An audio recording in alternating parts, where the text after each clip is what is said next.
Grabe, ang sarap pala dito sa Nihaw. By the way, sa Vermosa nga pala ito mga mi.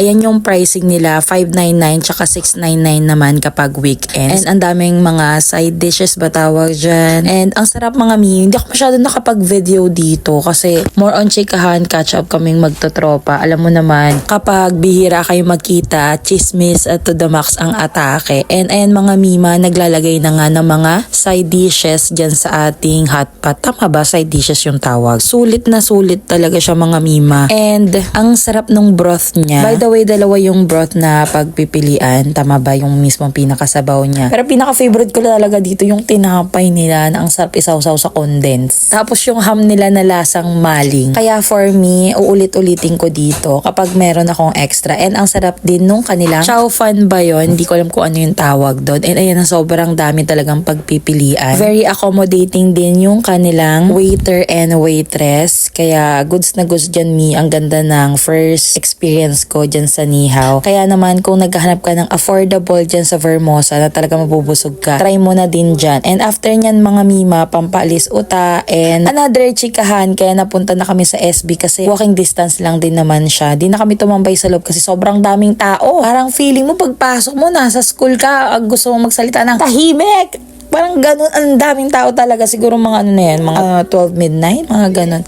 As in, punuan talaga dyan sa Vermosa. And same din kasi sa may coastal, Anabo Coastal, marami rin talaga. Kaya lang dyan sa Vermosa, maraming matatambayan. So, yun lang. Share ko lang sa inyo yung ang ating mini vlog nang may mai-upload naman. Yun lang, bye!